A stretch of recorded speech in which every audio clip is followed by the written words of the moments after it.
दोस्तों कैसे हो सब लोग। जैसा कि आप सभी को पता है कि रोज 6 बजे मैं आपके सामने रीट के जो प्रीवियस ईयर के क्वेश्चन है वो सारे के सारे लेकर आता हूं। तो सारे बच्चे जल्दी से लाइव जुड़ जाएंगे और सेशन को लाइक कर लेंगे, क्योंकि कल मैं जो आपके सामने क्लास लेकर आऊंगा उसका नोटिफिकेशन आपके पास आ जाएगा।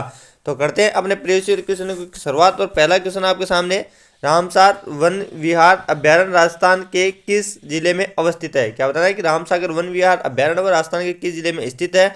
ये 2023 में हिंदी के पेपर थर्ड ग्रेड में पूछा गया था। ऑप्शन नंबर ए है धौलपुर, ऑप्शन नंबर बी है करौली, ऑप्शन नंबर सी है भरतपुर, ऑप्शन नंबर डी है सवाईमाधोपुर। तो इसका जो राइट आंसर हो जाएगा वो हो जाएगा option number A Dholpur. Ramsagar Van Vihar अभ्यारण्य राजस्थान के किस जिले में अवस्थित है, तो वो धौलपुर जिले में स्थित है। ऑप्शन नंबर ए इस क्वेश्चन का करेक्ट आंसर हो जाएगा। नेक्स्ट क्वेश्चन आता है आपके सामने, बांसवाड़ा जिले में सिवानिया कालाकूट घाटिया क्षेत्र खनिज के भंडारों के लिए जाने जाते हैं, यानी कि वो कौन से खनिज के लिए जाने जाते हैं। ऑप्शन नंबर ए है टंगस्टन, ऑप्शन नंबर बी है चांदी, ऑप्शन नंबर सी है सीसास्ता, ऑप्शन नंबर डी है मैग्नीज। तो किसके लिए जाने जाते हैं, तो मैग्नीज के लिए जाने जाते हैं। ऑप्शन नंबर डी इस क्वेश्चन का करेक्ट आंसर हो जाएगा। यानी कि जो बांसवाड़ा जिले में सिवानिया कालाकूट व घाटिया क्षेत्र है वह मैग्नीज खनिज के लिए जाने जाते हैं। ऑप्शन नंबर डी इस क्वेश्चन का राइट आंसर हो जाएगा। नेक्स्ट क्वेश्चन आपके सामने, सिलिसियर लेक पैलेस राजस्थान के पर्यटन सर्किट में अवस्थित है। इनमें से देखो और बताओ कि इनमें से कौन सा राइट आंसर हो जाएगा। सारे बच्चे जो लाइव जुड़े सारे बच्चे इसमें आंसर देने की कोशिश करेंगे। ऑप्शन नंबर ए है वागड़, ऑप्शन नंबर बी है ढूंढाड़, ऑप्शन नंबर सी है Braj Mewat, option number D है मेवाड़। तो इसका राइट आंसर क्या होगा, तो होगा option number C Braj Mewat. जो सिलिसियर लेक पैलेस राजस्थान है वह ब्रज मेवात पर्यटन सर्किट में स्थित हो जाएगा। ऑप्शन नंबर सी इस क्वेश्चन का करेक्ट आंसर है। अगला क्वेश्चन आता है, राजस्थान में स्वर्ण अयस्क के भंडार मुख्यतः जिले के अनुमानित किए गए हैं, यानी कि इनमें से राजस्थान का कौन सा जिला है जहां पर स्वर्ण अयस्क के भंडार अनुमानित किए गए हैं। सारे बच्चे कमेंट बॉक्स में आंसर देंगे। ऑप्शन नंबर ए है बांसवाड़ा, ऑप्शन नंबर बी है प्रतापगढ़, ऑप्शन नंबर सी है राजसमंद, ऑप्शन नंबर डी है डूंगरपुर। तो कहां पर किए गए हैं, तो ये बांसवाड़ा में किए गए हैं। ऑप्शन नंबर ए इसका राइट आंसर हो जाएगा। जो स्वर्ण अयस्क के भंडार है वो मुख्यतः राजस्थान के बांसवाड़ा में अनुमानित किए गए। ऑप्शन नंबर ए इस क्वेश्चन का राइट आंसर है। नेक्स्ट क्वेश्चन है, पर्यटन स्थल चांद बावड़ी कहां पर अवस्थित है। इंपॉर्टेंट कर लेना इस क्वेश्चन को कि जो पर्यटन स्थल चांद बावड़ी है वो कहां पर अवस्थित है। ऑप्शन नंबर ए है धौलपुर में, ऑप्शन नंबर बी है भानगढ़, ऑप्शन नंबर सी है आभानेरी, ऑप्शन नंबर डी है तलवाड़ा। तो सभी बच्चों को ध्यान होगा कि आभानेरी दौसा में स्थित है। ऑप्शन नंबर सी इसका राइट आंसर हो जाएगा। जो चांद बावड़ी है वो राजस्थान में कहां पर अवस्थित हो जाएगी, तो हो जाएगी आभानेरी दौसा में। ऑप्शन नंबर सी इस क्वेश्चन का राइट आंसर है। नेक्स्ट क्वेश्चन आपके सामने, कौन सा राजस्थान का खिंचन गांव जाना जाता है, यानी कि राजस्थान का जो खिंचन गांव है वो किस लिए जाना जाता है। ऑप्शन नंबर ए है कुरंजा, ऑप्शन नंबर बी है चरस, ऑप्शन नंबर सी है Siberian salts, option number D है तिलोर। तो राजस्थान का खिंचन गांव किसके लिए जाना जाता है, तो कुरंजा के लिए जाना जाता है। ऑप्शन नंबर ए इसका राइट आंसर है। जो राजस्थान का खिंचन गांव है वो कुरंजा पक्षी के लिए जाना जाता है। ऑप्शन नंबर ए इस क्वेश्चन का राइट आंसर हो जाएगा। अगला क्वेश्चन आ जाता है जो परीक्षा के लिए मोस्ट इंपोर्टेंट है कि राजस्थान में कौन सी मृदा में क्रोमोस्टेट उप मर्दाकरण का विशेष महत्व है, यानी कि राजस्थान की कौन सी मृदा हो जाएगी जिसमें क्रोमोस्टेट्स उप मृदा का विशेष महत्व पाया जाता है। ऑप्शन नंबर ए है वर्टिसोल्स, ऑप्शन नंबर बी है एरिडोसोल्स, ऑप्शन नंबर सी है इंसेप्टिसोल्स, ऑप्शन नंबर डी है अल्पिसोल्स। तो कहां पर पाया जाता है, तो ये वर्टिसोल्स में पाया जाता है। आपको ध्यान रखना है कि क्रोमोस्टेट्स उप मृदा का जो विशेष महत्व है वो वर्टिसोल्स मृदा में पाया जाता है। ऑप्शन नंबर ए इस क्वेश्चन का राइट आंसर है। नेक्स्ट क्वेश्चन है, कोलाई झील किस शहर के समीप स्थित है, यानी कि राजस्थान का कौन सा शहर है जिसके समीप कोलाई झील स्थित है। सारे बच्चे कमेंट बॉक्स में आंसर दे देंगे। ऑप्शन नंबर ए है जोधपुर, ऑप्शन नंबर बी है उदयपुर, ऑप्शन नंबर सी है बीकानेर, ऑप्शन नंबर डी है जयपुर। तो कहां पर हो जाएगा, तो ये बीकानेर के समीप हो जाएगा। ऑप्शन नंबर सी इसका राइट आंसर है। जो कोलाई झील है वो बीकानेर शहर के समीप स्थित है। ऑप्शन नंबर सी इसका करेक्ट आंसर हो जाएगा। सारे बच्चे इसका आंसर देंगे कि रूपारेल नदी का उद्गम है वो कहां से होता है, इसको भी इंपॉर्टेंट कर लेंगे और बताएंगे कि रूपारेल नदी का उद्गम है वो कहां से होता है। ऑप्शन नंबर ए है उदयनाथ, ऑप्शन नंबर बी है रघुनाथगढ़, ऑप्शन नंबर सी है कुशलगढ़, ऑप्शन नंबर डी है राजौरगढ़। तो रूपारेल नदी का उद्गम कहां से होता है, तो उदयनाथ से होता है। ऑप्शन नंबर ए इसका सही आंसर है। जो उदयनाथ है वहां से रूपारेल नदी का इसका उद्गम है हो जाएगा। ऑप्शन नंबर ए ध्यान रखना है, उदयनाथ इसका सही आंसर हो जाएगा। अगला क्वेश्चन आपके सामने, सारे बच्चे आंसर देंगे कि निम्नलिखित में से राजस्थान में जायद की फसल सही अवधि कौन सी है, यानी कि जो जायद की फसल है वो किस अवधि में बोई जाती है। ऑप्शन नंबर ए है मार्च से जून, ऑप्शन नंबर बी है जून से सितंबर, ऑप्शन नंबर सी है अक्टूबर से दिसंबर, ऑप्शन नंबर डी है जनवरी से मार्च। तो जायद की फसल कब बोई जाती है, तो मार्च से जून में बोई जाती है। ध्यान रखना है कि जो राजगिर की फसल है वो राजस्थान में कब बोई जाती है, तो मार्च से जून में बोई जाती है। ध्यान रखना है, ऑप्शन नंबर ए इसका राइट आंसर हो जाएगा। इसका आंसर देंगे सारे के सारे बच्चे कमेंट बॉक्स में कि निम्नलिखित में से राजस्थान के किस जिले में ISFR 2021 के अनुसार वन क्षेत्र सर्वाधिक है। इंपॉर्टेंट तो कर ही लेना इस क्वेश्चन को कि राजस्थान का वो कौन सा जिला है जहां पर सर्वाधिक मात्रा में वन क्षेत्र पाया जाता है। ऑप्शन नंबर ए है अलवर, ऑप्शन नंबर बी है बारा, ऑप्शन नंबर सी है उदयपुर, ऑप्शन नंबर डी है कोटा। तो कहां पर पाया जाता है, तो ये उदयपुर में पाया जाता है। ऑप्शन नंबर सी ध्यान रखना है और राइट हो जाएगा। जो राजस्थान का उदयपुर है वहां पर 2021 के अनुसार वन क्षेत्र सर्वाधिक मात्रा में पाया जाता है। Option number C right answer है। अगला आ जाता है फिर क्वेश्चन, जून से सितंबर माह में वर्षा में अधिकतम भिन्नता किस जिले में अभिलेखित की गई है। ये भी इंपॉर्टेंट कर लेना कि जून से सितंबर माह में जो वर्षा में अधिकतम भिन्नता है वो कहां पर अभिलेखित की गई है। ऑप्शन नंबर ए है जालोर, ऑप्शन नंबर बी है जैसलमेर, ऑप्शन नंबर सी है बीकानेर, ऑप्शन नंबर डी है श्रीगंगानगर। तो कहां पर अभिलेखित की गई है, तो जैसलमेर में अभिलेखित की गई है। यानी कि आपको ध्यान रखना है कि जून से सितंबर माह में वर्षा की जो अधिकतम भिन्नता है वो जैसलमेर में देखने को मिलती है। यानी कि यहाँ पर वर्षा की जो मात्रा है वो बहुत न्यूनतम पाई जाती है। अगला क्वेश्चन आ जाता है, वन नदी जो वन की आशा के नाम से जानी जाती है। सारे के सारे प्रश्न जो वो मोस्ट इंपोर्टेंट है, एक भी प्रश्न आपको छोड़ना नहीं है। जो वह नदी कौन सी हो जाएगी जो वन की आशा के नाम से जानी जाती है। ऑप्शन नंबर ए है लूणी नदी, ऑप्शन नंबर बी है बनास नदी, ऑप्शन नंबर सी है माही नदी, ऑप्शन नंबर डी है पानगंगा नदी। तो मैं बता देता हूँ किसका जो राइट आंसर हो जाएगा वो हो जाएगा ऑप्शन नंबर बी बनास नदी। यानी कि जो वन की आशा है वो कौन सी नदी जानी जाती है, तो बनास नदी जानी जाती है। ऑप्शन नंबर बी इस क्वेश्चन का राइट आंसर हो जाएगा। अगले क्वेश्चन पर चलते हैं और अगला क्वेश्चन है प्रसिद्ध से मोस्ट इंपोर्टेंट है कि नरमा किस फसल की एक किस्म है। क्या बताना है कि नरमा है वो किस फसल की एक किस्म हो जाएगी। ऑप्शन नंबर ए है गेहूँ, ऑप्शन नंबर बी है चावल, ऑप्शन नंबर सी है कपास, ऑप्शन नंबर डी है मकास। तो नरमा किसकी फसल हो जाएगी, तो हो जाएगी कपास की। यानी कि ऑप्शन नंबर सी इसका राइट आंसर हो जाएगा। जो नरमा है वो किसकी फसल हो जाएगी, तो हो जाएगी कपास की। Option number C right answer है। अगला क्वेश्चन आ जाता है, जो बड़ला सौर पार्क है वो कहाँ पर अवस्थित है। देख लो ये प्रश्न मैंने आपको पहले भी बता दिया कि ये प्रश्न आए थे, देखो 3-4 बार रिपीट हो चुके हैं रीट में। जो भादरा सोलर पार्क है वो कहाँ पर स्थित है आपको बता देना है। सारे के सारे प्रश्न दोबारा रिपीट हो रहे हैं। Option number A Jaisalmer, option number B है जोधपुर, ऑप्शन नंबर सी है जालोर, ऑप्शन नंबर डी है झालावाड़। तो ये कहाँ पर अवस्थित है, तो ये जोधपुर में अवस्थित है। यानी कि भादरा सोलर पार्क है वो कहाँ पर अवस्थित हो जाएंगे, तो जोधपुर जिले में अवस्थित हो जाएंगे। अगला क्वेश्चन आ जाता है, राजस्थान में मूंगफली की जो प्रमुख मंडी है वो कहाँ पर स्थित है। इसको भी इंपॉर्टेंट कर लेना कि राजस्थान की जो मूंगफली मंडी है वो राजस्थान में कहाँ पर स्थित है।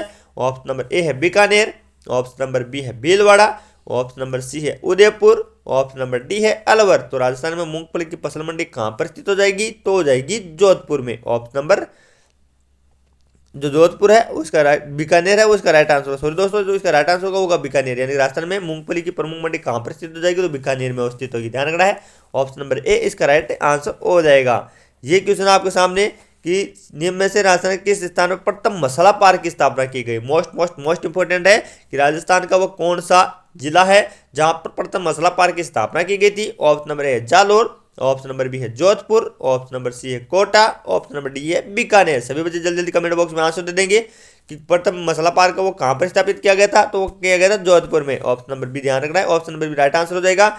यानी कि जो प्रथम मसाला पार्क है वो कहां पर स्थापित है, तो जोधपुर जिले में स्थापित हो जाएगा। चंदेरिया संयंत्र चित्तौड़गढ़ में अवस्थित है। यानी चंदेरिया है वो किस खनिज के लिए जाना जाता है, वो चित्तौड़गढ़ में अवस्थित है। Option number A asbestos, option number B है जस्ता, ऑप्शन नंबर सी है तांबा, ऑप्शन नंबर डी है इस्पात। तो मैं बता देता हूं कि इसका जो राइट आंसर हो जाएगा वो हो जाएगा ऑप्शन नंबर बी जस्ता। यानी कि जो चंदेरिया है वो जस्ता संयंत्र चित्तौड़गढ़ में स्थित है। चंदेरिया किसके लिए जाना जाता है, तो जस्ता खनिज के लिए जाना जाता है। और कहां पर अवस्थित है, तो चित्तौड़गढ़ जिले में अवस्थित है। किस जिले में ऊंट अनुसंधान संस्थान स्थित है। क्या बताना आपको कमेंट बॉक्स में कि किस जिले में ऊंट अनुसंधान केंद्र संस्थान है वो स्थित है। ऑप्शन नंबर ए है जयपुर, ऑप्शन नंबर बी है बाड़मेर, ऑप्शन नंबर सी है बीकानेर, ऑप्शन नंबर डी है जैसलमेर। तो कहां पर हो जाएगा ऊंट अनुसंधान केंद्र, तो हो जाएगा दोस्तों बीकानेर में। यानी कि ऑप्शन नंबर सी जो बीकानेर है वहां पर ऊंट अनुसंधान संस्थान स्थित है। अगला क्वेश्चन है, कुरंजा किस जिले का शुभंकर है। यानी कि इनमें से कौन सा जिला है जहां जिसका कुरंजा है वो शुभंकर है। ऑप्शन नंबर ए है जयपुर का, ऑप्शन नंबर बी है जोधपुर का, ऑप्शन नंबर सी है जालोर का, ऑप्शन नंबर डी है झालावाड़ का। तो कुरंजा किसका शुभंकर हो जाएगा, तो हो जाएगा जोधपुर का। यानी कि जो अपना राइट आंसर है वो है जोधपुर। यानी कुरंजा है वह जोधपुर जिले का शुभंकर है। राजस्थान के दक्षिण से पूर्व क्षेत्रों में आदिवासियों द्वारा उपयोग मिली जाने वाली कृषि की विधि कौन सी है? ये भी आपने कर लिया होगा, इंपॉर्टेंट भी कर लेना कि राजस्थान के दक्षिणी पूर्वी क्षेत्र में आदिवासी लोग जो कृषि करते हैं उसकी विधि कौन सी है? ऑप्शन नंबर ए है दजिया विधि, ऑप्शन नंबर बी है दापा विधि, ऑप्शन नंबर सी है कुमारी, ऑप्शन नंबर डी है खील। तो कौन सी विधि हो जाएगी? तो हो जाएगी दोस्तों ऑप्शन नंबर ए दजिया विधि। यानी कि राजस्थान का दक्षिण पूर्वी क्षेत्र में आदिवासी जो लोग कृषि करने की विधि उपयोग में लेते हैं वो दजिया विधि है। ऑप्शन नंबर ए इस क्वेश्चन का सही आंसर है। राजस्थान का वह जिला जहां उष्णकटिबंधीय स्टेपी अर्धशुष्क उष्ण जलवायु पाई जाती है वह जिला कौन सा हो जाएगा? सारे के सारे प्रश्न देखो मोस्ट इंपोर्टेंट है, ए बी क्वेश्चन आपको छोड़ना नहीं है। प्रश्न क्या बताना आपको कि उष्णकटिबंधीय स्टेपी अर्धशुष्क उष्ण जलवायु कहां पर पाई जाती है? ऑप्शन नंबर ए है झुंझुनू, ऑप्शन नंबर बी है बारा, ऑप्शन नंबर सी है सिरोही, ऑप्शन नंबर डी है जोधपुर। तो कहां पर पाई जाती है? तो ये जोधपुर जिले में पाई जाती है। ऑप्शन नंबर डी आपको ध्यान रखना है, जोधपुर में उष्णकटिबंधीय अर्धशुष्क और उष्ण जलवायु पाई जाती है। अगला क्वेश्चन आ जाता है राजस्थान के किस प्रदेश क्षेत्र में मुख्यतः भेड़ क्षेत्र पाए जाते हैं? इसको तो मैंने आपको पहले भी करा रखा है और देखो रीट में भी 2-3 बार छप चुका है कि राजस्थान के किस प्रदेश क्षेत्र में मुख्यतः भीड़ पाए जाते हैं। ऑप्शन नंबर ए है लूनी बेसिन में, ऑप्शन नंबर बी है बनास बेसिन में, ऑप्शन नंबर सी है माही बेसिन में, ऑप्शन नंबर डी है चंबल बेसिन में। सभी बच्चों को आता होगा ये आंसर कि भीड़ कहाँ पर पाए जाते हैं? तो पाए जाते हैं देखो ऑप्शन नंबर डी जो चंबल बेसिन है, हाड़ौती क्षेत्र वहां पर चंबल बेसिन है, वहां पर कौन सी क्षेत्र पाया जाता है? तो भीड़ क्षेत्र पाया जाता है। ऑप्शन नंबर ध्यान रखना है, इस क्विज में कंफ्यूजन नहीं होना है। भीड़ कहां पर पाए जाते हैं? तो चंबल बेसिन में पाए जाते हैं। राजस्थान के अधिकतम सोयाबीन उत्पादक जिले हैं वो कौन से हो जाएंगे? क्या बताना है कि राजस्थान के अधिकतम सोयाबीन उत्पादक जिले हैं वो कौन से हो जाएंगे? ऑप्शन नंबर ए है जयपुर, अजमेर और नागौर, ऑप्शन नंबर बी है कोटा, बूंदी और बारा, ऑप्शन नंबर सी है जोधपुर, पाली और सिरोही, ऑप्शन नंबर डी है अलवर, भरतपुर और दौसा। तो कौन से हो जाएंगे? तो हो जाएंगे कोटा, बूंदी और बारा। यानी कि ऑप्शन नंबर बी जो कोटा, बूंदी और बारा है वह सोयाबीन के उत्पादन के लिए सर्वाधिक महत्वपूर्ण हो जाएंगे। यानी कि option number B right answer हो जाएगा। अगला क्वेश्चन है आपके सामने, बाप बोल्डर बेट राजस्थान के किस जिले में स्थित है? क्या बताना है कि जो बाप बोल्डर है वो राजस्थान के किस जिले में स्थित है? ऑप्शन नंबर ए है फलोदी, ऑप्शन नंबर बी है बाड़मेर, ऑप्शन नंबर सी है जैसलमेर, ऑप्शन नंबर डी है पाली। क्या बताना है कि जो बाप बोल्डर बेट है वो कहां पर अवस्थित हो जाएगी? तो हो जाएगी दोस्तों, सारे बच्चे बता दे रहे हैं कहां पर अवस्थित हो जाएगी? तो हो जाएगी फलोदी में। यानी ऑप्शन नंबर जो फलोदी है वो इसका राइट आंसर हो जाएगा। जो बाप बोल्डर है वो राजस्थान के फलोदी जिले में स्थित है। ऑप्शन नंबर ए इसका राइट आंसर है। अगला क्वेश्चन आपके सामने, अक्वाली निक्षेप राजस्थान के किस के लिए प्रसिद्ध है? यानी कि जो अक्वाली निक्षेप है वो किस खनिज के लिए प्रसिद्ध है? ऑप्शन नंबर ए है लोहा, ऑप्शन नंबर बी है तांबा, ऑप्शन नंबर सी है संगमरमर, ऑप्शन नंबर डी है फेल्सपार। सभी बच्चे कमेंट बॉक्स में बताएंगे कि अक्वालिन निक्षेप किस खनिज के लिए प्रसिद्ध है? तो वो जाएंगे तांबा के लिए। यानी कि जो अपना राइट आंसर होगा वो होगा ऑप्शन नंबर बी तांबा, जिसके लिए अक्वा की निक्षेप है वो प्रसिद्ध हो जाएगा। ऑप्शन नंबर बी ध्यान रखना है, इसका राइट आंसर है। रिडकोर में रिडकोर की जो स्थापित है वो कब किया गया था? रिडकोर है वो कब स्थापित किया गया था? ऑप्शन नंबर ए है नवंबर 2004, ऑप्शन नंबर बी है अक्टूबर 2004, ऑप्शन नंबर सी है नवंबर 2011, ऑप्शन नंबर डी है अक्टूबर 2011। क्या बताना आपको कि रिडकोर है वो कब स्थापित किया गया था? तो किया गया था दोस्तों अक्टूबर 2004 में। जो ऑप्शन नंबर बी है उसका राइट आंसर होगा। जो रिडकोर है उसकी स्थापना अक्टूबर 2004 में की गई थी। ऑप्शन नंबर बी इस क्वेश्चन का राइट आंसर हो जाएगा। और अगला क्वेश्चन आ जाता है आपके सामने, राजस्थान के पूर्व से पश्चिम और उत्तर से दक्षिण विस्तार में अंतर कितना है? ये भी इंपॉर्टेंट कर लेना कि राजस्थान का जो पूर्व से पश्चिम और उत्तर से दक्षिण जो विस्तार है उसमें अंतर कितना पाया जाता है? ऑप्शन नंबर ए है 33 किलोमीटर, ऑप्शन नंबर बी है 27 किलोमीटर, ऑप्शन नंबर सी है 43 किलोमीटर, ऑप्शन नंबर डी है 75 किलोमीटर। तो कितने किलोमीटर का अंतर पाया जाता है दोस्तों? तो पाया जाता है 43 किलोमीटर का। यानी कि राजस्थान के पूर्व से पश्चिम और उत्तर से दक्षिण जो विस्तार है वो 43 किलोमीटर का पाया जाता है। अगला क्वेश्चन आ जाता है, बालदा सिरोही किसके प्रमुख भंडारण क्षेत्र हैं? यानी कि जो बालदा है वो किसके लिए प्रमुख भंडारण क्षेत्र हो जाएंगे? ऑप्शन नंबर ए है लोहा, ऑप्शन नंबर बी है चांदी, ऑप्शन नंबर सी है टंगस्टन, ऑप्शन नंबर डी है तांबा। तो किसके लिए हो जाएंगे दोस्तों? तो जाएंगे टंगस्टन के लिए। यानी कि ऑप्शन नंबर सी इसका राइट आंसर है। जो बालदा क्षेत्र है वो प्रमुख भंडारक क्षेत्र किसके हो जाएंगे? तो टंगस्टन के हो जाएंगे। ऑप्शन नंबर सी इसका राइट आंसर हो जाएगा। और अगला क्वेश्चन आ जाता है आपके सामने, राजस्थान का वह जिला जिसकी सीमा भारत और पाकिस्तान अंतर्राष्ट्रीय सीमा में नहीं मिलती है वह कौन सा हो जाएगा? क्या बताना है? कि राजस्थान का वो कौन सा जिला है जिसकी सीमा भारत और पाकिस्तान अंतर्राष्ट्रीय सीमा से नहीं मिलती है, वो कौन सा हो जाएगा। ऑप्शन नंबर ए है गंगानगर, ऑप्शन नंबर बी है जैसलमेर, ऑप्शन नंबर सी है जोधपुर, ऑप्शन नंबर डी है बीकानेर। तो किसकी नहीं मिलती है, तो जोधपुर की नहीं मिलती है, जबकि गंगानगर, जैसलमेर और बीकानेर इनकी सारी की सारी जो अंतर्राष्ट्रीय सीमा है वो पाकिस्तान के साथ मिलती है। तो दोस्तों ये थी नीट में ए प्रीवियस क्वेश्चनों की बेहतरीन क्लास। अगर ये क्लास आपको अच्छी लगी है तो चैनल को सब्सक्राइब कर लेना, क्योंकि कल जैसे ही मैं नीट के जो प्रीवियस क्वेश्चन है वो क्लास अपलोड करूंगा आपके पास नोटिफिकेशन आ जाएगा, और नोटिफिकेशन आते ही आप उस क्लास को देखकर नीट में बेहतरीन स्कोर कर सकते हो। तो दोस्तों मिलते हैं कल इसी प्रकार की बेहतरीन क्लास के साथ, तब तक के लिए जय हिंद जय भारत।